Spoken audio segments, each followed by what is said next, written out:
आज election Commission of Pakistan ने मखसूस नशिस्तों पर अपना फैसला सुनाया। 4-1 से यह फैसला सुनाया गया क्योंकि रिजर्व सीट के लिए पार्टी की जानिब से लिस्ट नहीं दी गई।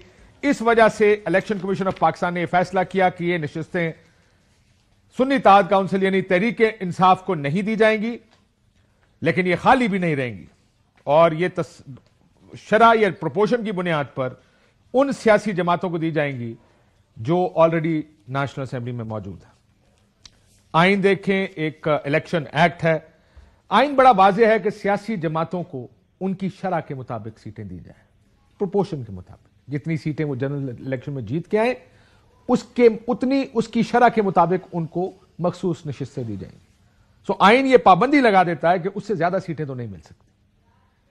इलेक्शन एक्ट है दूसरी तरफ जो एक सादा कानून है जो ये कहता है कि आपके पास एक इलेक्शन की लिस्ट जमा कराना एक सर्टेन तारीख पे जरूरी है। सो क्या फैसला किया इलेक्शन कमीशन ऑफ पाकिस्तान ने? इलेक्शन कमीशन ऑफ पाकिस्तान ने यह फैसला किया कि जो आईनी पाबंदी है वो गैर जरूरी है और जो सादा कानून की पाबंदी है वो ज्यादा जरूरी है। आइन की वायलेशन जायज है, आइन पर अमल ना किया जाए वो जायज है, लेकिन सादा कानून पर अगर अमल ना किया जाए तो यह नाजायज है। ये मेरा ख्याल है मामला अब कोर्ट्स में जाएगा, कोर्ट्स ये फैसला करेंगे।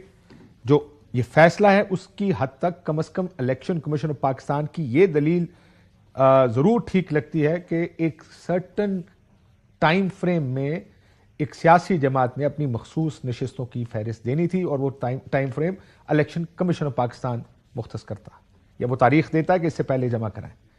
लेकिन अब जबकि वो टाइम फ्रेम में नहीं आया आई लिस्ट सुन्नी इत्तेहाद काउंसिल की, तो इलेक्शन कमीशन ऑफ पाकिस्तान ने यह फैसला करना था अब क्या करें। क्या ये सारी सीटें उस पार्टी को दे दें जिसको सिर्फ प्रोपोर्शन के हिसाब से सीटें मिल सकती हैं, उससे ज्यादा नहीं मिल सकती, यानी पाकिस्तान पीपल्स पार्टी और मुस्लिम लीग नून? अगर आप खैबर पख्तूनख्वा असेंबली की तरफ चले जाएं तो जो मखसूस नशिस्तें हैं वो मैं निकाल देता हूं कि उसका नंबर क्या है, मेरे जहन से निकल रहा है। जो 5-6 दूसरे मेंबरान है, कोई एक नून लीग का है, कोई एक ANP का है, कोई 1-2 पीपल्स पार्टी के हैं, उनको लगता है ऐसे कि 5-5, 7-7, 8-8 सीटें खैबर पख्तूनख्वा असेंबली में मिल जाएंगी और एक बड़ा साइजेबल चंक उनका खड़ा हो जाएगा। सो ये जो फैसला किया है मुझे लगता है एक कंटेस्ट तो होगा, लेकिन इसमें 2 चीजें कंटेस्ट होंगी। क्या सुन्नी इत्तेहाद काउंसिल को ये सीटें मिलने, ये एक चीज है, लेकिन क्या ये पीपल्स पार्टी और नून को मिल सकती हैं, ये बिल्कुल ये मुख्तलिफ चीज है। आज बिलावल भुट्टो साहब बड़ी जमहूरियत के नारे लगा रहे थे असेंबली में खड़े, लेकिन जो ही ये सीटों का मसला हुआ उनकी पार्टी भी पहुंच गई इलेक्शन कमीशन ऑफ पाकिस्तान यदि ये सीटें तरीके इंसाफ को नहीं दी जा सकती, हमें दे दें, जो कि उनको भी पता है कि जमहूरियत के स्पिरिट के खिलाफ है कि ये सीटें उनको दी जाएं और किसी और से ले ली जाएं। इसके ऊपर मुस्लिम लीग नून के बहुत से लोग अपना व्यू दे चुके हैं। क्या मुस्लिम लीग नून वाले जरा सुना?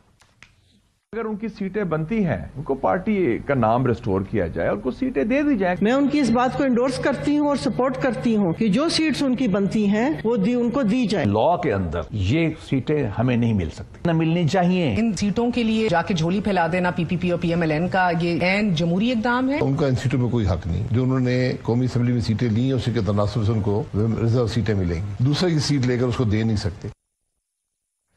सो इस बात पर तो नून वाले भी तमाम के तमाम मुत्तफिक थे कि सीटें कम से कम नून या पीपल्स पार्टी को नहीं मिल सकती, इसलिए इलेक्शन कमीशन को यह फैसला करना था कि उनको नहीं तो फिर किसको। लेकिन अब देखते हैं कोर्ट्स इस पर क्या फैसला करते हैं। लेकिन इलेक्शन कमीशन ऑफ पाकिस्तान की हालिया तारीख पर नजर डालें तो उनके अक्सरियती फैसले तहरीक इंसाफ के खिलाफ आए। आपको याद होगा सुप्रीम कोर्ट ऑफ पाकिस्तान ने यह फैसला दिया था कि 14 मई को खैबर पख्तूनख्वा और पंजाब के इलेक्शंस कराए जाए या पंजाब के इलेक्शंस कराए जाए। वो फैसला मौजूद था लेकिन इलेक्शन कमीशन ऑफ पाकिस्तान ने वो इलेक्शंस नहीं कराए। 22 दिसंबर 2023 को उन्होंने एक इंट्रा पार्टी इलेक्शन ना करवाने पर बल्ले का निशान तहरीक इंसाफ से वापस ले लिया। उनका ख्याल था कि 14 लोग जो कंप्लेन लेकर आए थे उनका हक ज्यादा अहम है उन करोड़ों लोगों से जो वोट डालने की ख्वाहिश रखते हैं किसी सियासी जमात को। जो इलेक्शन कैंपेन थी 800 के करीब तहरीक इंसाफ के लोगों के कागजात नामजदगी मुस्तरद किए गए। 3 जनवरी 2024 को जब पेशावर हाईकोर्ट ने बल्ले का निशान वापस किया तो बहुत से लोगों का ख्याल था कि यहां पर उसको रुक जाना चाहिए, इलेक्शन कमीशन को सुप्रीम कोर्ट नहीं जाना चाहिए। लेकिन इलेक्शन कमीशन ये पिटीशन लेकर फिर सुप्रीम कोर्ट भी चला गया। ऐसा लगता था वो चाहते थे कि किसी तरह ये निशान उसको ना मिले। 13 जनवरी तहरीक इंसाफ ने फैसला किया कि पीटीआई नजरियाती के टिकट पर हमें इलेक्शन लड़ना, वो भी एक रजिस्टर्ड सियासी जमात है। उन्होंने कहा हमें बल्लेबाज का इंतखाबी निशान सबको एक जैसा मिल जाएगा।